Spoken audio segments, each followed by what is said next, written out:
Wrapping up hour number 2 here on Hurrdat Sports Radio, AM 590, ESPN Omaha, ESPN Tri-Cities. We're live on Twitter, Facebook, YouTube. That's DB. I'm Ravi Lulla here on the Pillar Exterior stage. We appreciate Jacob Bigelow joining us there for a second. But I think it brings up an interesting point, that whole recruiting conversation, because he brought up the idea of these guys just working their tails off, right? Yeah. And that being a huge part of the equation of their development. And I agree. Yeah, because I think his main point was don't hold the players' effort to get better or work on their game as an indictment against Nebraska. I think that was his point. And that's fair, but... Is that what you got out of it? I think so. Okay. But my counter to that would be, hey, maybe we should be trying harder to figure out which guys are wired that way.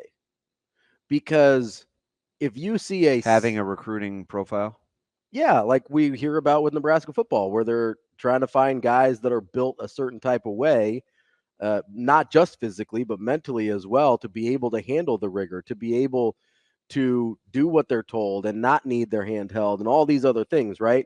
Like you can also get that in terms of, hey, is this guy going to be in the gym all the time getting better? Is it likely that this guy is going to reach his ceiling, right? Because I think the tendency in recruiting is to be like, hey, I'm going to get this guy who, even if he doesn't develop at all, we can still get something out of him, rather than looking at a guy and saying, hey, we can help this guy maximize and we're going to get a ton out of him. I could see that being more baseball than I think it's basketball and football. Basketball a lot. I think it's basketball a lot because people don't know how to develop basketball players. I think a lot of coaches don't know how to develop in general very well. I don't know. Like, really? I do, yeah. You're not recruiting Larry. We see this all the time. Now, Creighton's been incredible at developing but people. They're certainly not alone. You go Creighton, you go Baylor. Baylor has guys. Now, granted, they've especially lately have had a little bit of a run on 4 and 5 stars. Mm-hmm. But for a long time, they were recruiting. But that's the thing that I loved about Villanova. But like Sochan and those guys, Villanova, there's several of those schools out there. But there's a lot more, I think. There's a lot more, and maybe not all at the Division I level, because I've seen it at lots of different levels, where you don't have the confidence in your ability to develop guys, and so you just go and get the guys that you think currently. Purdue, tremendous at develop. Like, sure, there's several. But you're also talking about you're naming the best coaches in the country. So now we're putting Matt Painter in that discussion, because that would be new to me. But okay, I get it. I mean, I get that he hasn't won at the highest level. Kind of. It only took Scott Drew 20 years to win a national title, but sure. But he was really. We're putting him in that discussion. I mean, we didn't put him as an outlier when we were looking at guys that won national titles. No, but that's because we had history on our side. Like the conversation, like what took him so long? I mean, they got good. They just didn't get to that level of good for a long time. I think he's the beneficiary of revisionist history. He's held in a lot higher regard because he won a national title. Sure. Because there was a stretch where he's like, man, this guy can't get over the hump. The same thing with Jay Wright, though. Jay Wright, the narrative on Jay Wright totally changed after he got. But do you know why Jay Wright, I think, gets the asterisk? What's that? Because we didn't perceive his recruiting talent. I argued with you 2 months ago about the guard play in the backcourts that were going to Villanova that are still playing in the league, and you talked about that's not what they were coming out of high school. That was the program at Villanova. They developed him. So I think he gets a little bit of grace because he wasn't getting like high-end guys like we assume are going to Waco over the last handful of years. My point is, I think you named a handful of programs, and you're right. Those programs do a great job of developing guys. I think there are a lot of programs throughout the country and a lot of programs that get good guys. Like who? Kentucky, Arkansas, pre-Calipari even. I think USC is a really good example that gets really good guys that don't really get any better. Arkansas has 2 or 3 guys right now that are playing in the NBA Finals. Yeah. Between the Celtics and the Mavs. They've also been recruiting at a really high level under Musselman. Like, we see a lot of these high-end guys that get recruited, and maybe they don't have as much room for development. That's fine. I'm going to look that up because I don't want somebody to call me on that. But my gut says there's at least 2, maybe 3 NBA guys on the roster that The played at Arkansas Arkansas. guys. Yes. So Yeah, go ahead, keep going. and that's fine. My perception of the way college basketball recruiting goes is you find guys that you think can help you right now, regardless of if you're able to develop them at all or not. Now, there's other programs that operate differently, obviously, but I think those programs are the outliers, not the norm. Mm. I don't think in general For sure, Gafford. coaches are very good at developing at that level. I think and I don't know if it comes from the AAU stuff. I don't know where it comes from, where it stopped being about developing guys, but the places that have track records of And it, Jordan Walsh. So that's 2 for sure. the places that have track records of it are the ones that are consistently most successful, and the ones that have track records of it are the ones where you consistently find, oh, they got this guy, he wasn't really high recruited, and they got this guy, and oh, now he's in the NBA and he wasn't much. Those are the programs that find those guys.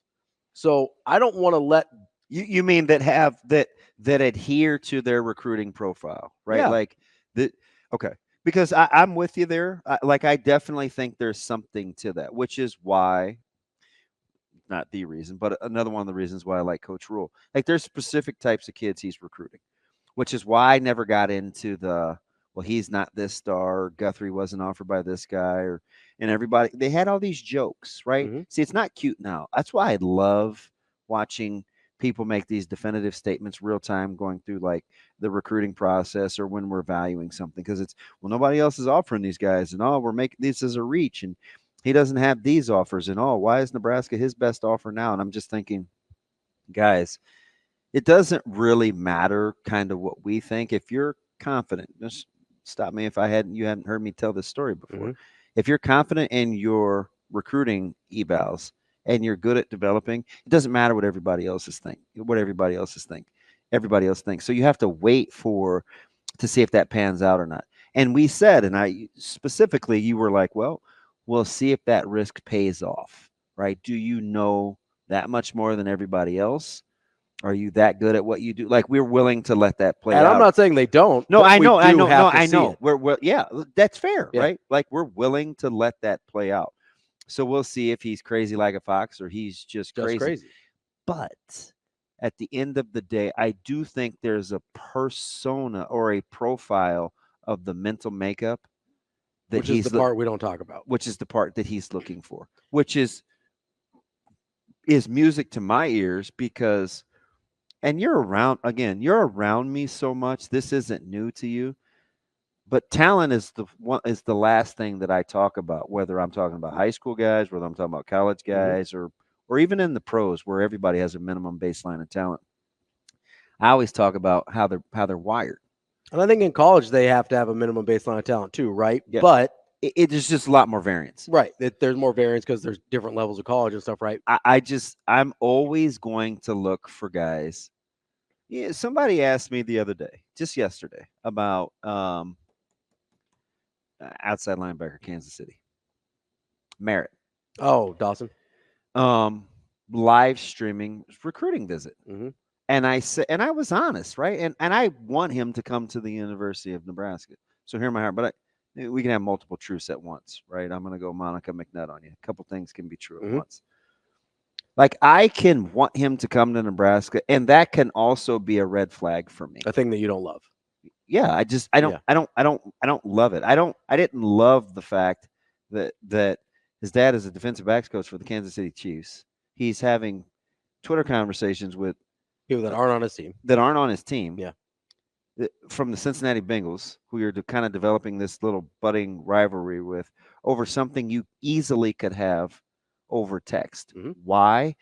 Because my radar goes up. Because for as much as I love Nebraska, I don't love guys that appear to love being recruited more than they like playing football. Mm. And I'm admitting I don't know how much either loves playing football. I don't. I've never met them. Yeah. But I'm just using deductive reasoning and having an opinion real time. So I don't want people to like think what I think. I'm just telling you why I think the way that I do. Like whether it's high school. Like, why do I prefer Teddy and Anthony over some other more high profile guys? Because I know what I'm getting from an aptitude standpoint. Even Mike in the car said yesterday, he was talking about Teddy, and he's like, man, we were talking about mindset because the freshmen were with Coach Samanji. We were lifting yesterday, and he goes, I just like how he wants you to just keep doing it over and over and over again. He said it's like Teddy. Even if you missed a tackle, that dude's going to keep coming. I said, you know what? Those are the guys that there's just no guesswork, right? You just like until their body breaks down, you just assume They're going to give you X, Y, they're, and they're Z. just going to give. They're just going to keep giving Yeah. it to you.